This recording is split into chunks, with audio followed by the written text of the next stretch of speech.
हमारे यहाँ के जो किसान है समय पर तो हर काम नहीं करते हैं, खेती करते हैं पर समय पर नहीं करते हैं। दोस्तों खेती को करते समय समय का विशेष ध्यान रखना चाहिए। जैसे कि आपको हम बताने वाले हैं इस वीडियो में कि हमारे जब पौधों में बालियां निकलती हैं इसकी कंडीशन में, ये देखिए 70 और 80 दिनों के बीच पहुंचता है तब गेहूं में हमारी बाली आना शुरू हो जाती है।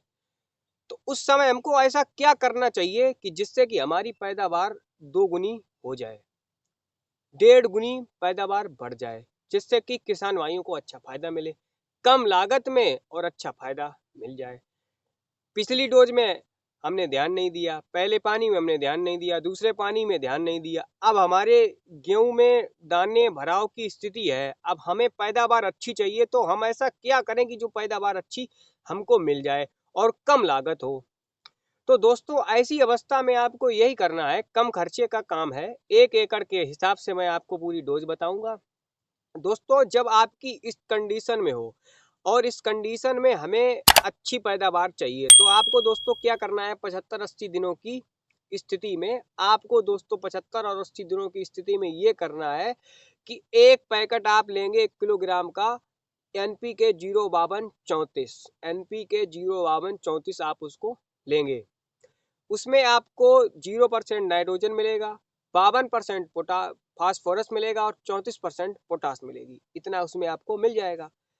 नंबर 2 बात आती है 20% वाला इफ्को कंपनी का जो बोरोन आता है, वो भी इसके साथ मिलाकर डालेंगे। ठीक है, 2 चीजें हो गई। 1 किलोग्राम बोरोन लेंगे 20% वाला और 1 किलोग्राम NPK 05234 लेंगे। NPK 05234 क्या काम करेगी? फास्फोरस जो काम करता है वो पौधे का आकार बढ़ाएगा और उसमें अच्छा मतलब जो दाना पड़ेगा उसको मोटा करेगा। ये काम फास्फोरस और पोटास करेगा NPK 05234। अब दोस्तों इतना काम हो गया और बोरोन भी आपने स्प्रे कर दिया। इसके साथ दोस्तों आप कोई PGR भी स्प्रे कर सकते हैं। PGR का काम क्या होता है? PGR का जो काम होता है कि हमारी बाली निकल आई है, अब बाली निकल रही है, पौधा ग्रोथ कर रहा है, अब ग्रोथ को कंट्रोल करना है, उसकी एनर्जी को हमको इस पौधे के अंदर लेके आना है, इसके अंदर लेके आना है, इस दाने के अंदर लेके आना है। उसकी जो एनर्जी है, जो अभी तक हमने यूरिया दी है, जो भी दिया है अभी तक, अब वो ग्रोथ लगातार करता ही जा रहा है, पर हमें उसकी ग्रोथ को रोकना है। ग्रोथ को जब रोकेंगे तो उसके लिए हम डालते हैं PGR। तो आप किसी भी PGR का स्प्रे कर सकते हैं। एक सागरिका आती है इफ्को कंपनी की लिक्विड फार्म में, आप उसका भी स्प्रे कर सकते हैं। कल्टार भी आता है सिजेंटा कंपनी का, वहां का आप ले सकते हैं। बायर कंपनी का PGR ले सकते हैं। बायर कंपनी में जो फ्लावरिंग अवस्था में कर सकते हैं PGR, लगभग एक चमत्कार आता है। PGR हम कोई भी स्प्रे कर सकते हैं, कुल मिला के हमें अपनी ग्रोथ को रोकनी है। जो आप PGR स्प्रे करते हैं और फसलों में अच्छा रिजल्ट पाते हैं, वही आप PGR स्प्रे करें दोस्तों, ये हम आपको सलाह देना चाहेंगे। तो PGR जो काम करता है वो ग्रोथ को रोकेगा, यानी कि गेहूं की जो बढ़ोतरी हो रही है उसको रोक देगा, और जो एनर्जी गेहूं की है वो दाने में जाएगी और बाली में जाएगी, जिससे कि हमारी पैदावार बढ़ेगी। दोस्तों समझ पा रहे हैं, जैसा हमने आपको समझाने का काम किया है, प्रयास कर रहे हैं कि PGR का स्प्रे जो करते हैं वो हम ग्रोथ को रोकने के लिए करते हैं। PGR कोई फ्लावरिंग अवस्था नहीं करता है, ये तो बेवकूफ बनाया जाता है, कंपनी बेवकूफ बनाती है और ये दुकानदार भी बेवकूफ बनाते हैं।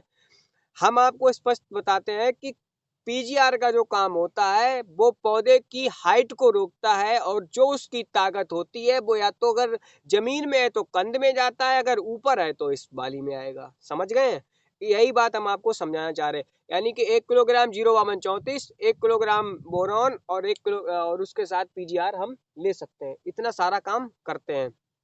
लेकिन कभी कभी कुछ किसान भाई ये काम करते हैं कि PGR का प्रयोग नहीं करते हैं, लेकिन वो PGR का मतलब ही नहीं जानते हैं। वो दुकान के पास जाते हैं और उससे बोलते हैं कि मुझे एक PGR चाहिए, कि और उसमें गेहूं की जो फलियां हैं वो बन लगातार बढ़ रही हैं और उसमें पीलापन आ गया। पीलापन दोस्तों तब आता है जब हमारे गेहूं में प्रकाश संश्लेषण की क्रिया नहीं होती। इस बार मौसम ऐसा रहा था कि जो पीला था, मतलब मौसम की वजह से प्रकाश संश्लेषण की क्रिया नहीं हुई, और क्रिया होने की वजह से गेहूं अक्सर सारा पीला हो गया था। ये जो पीछे आप खेत देख रहे हैं ये अपना ही खेत है, और मैं खेती स्वयं करता हूं इसलिए आपको बताता हूं।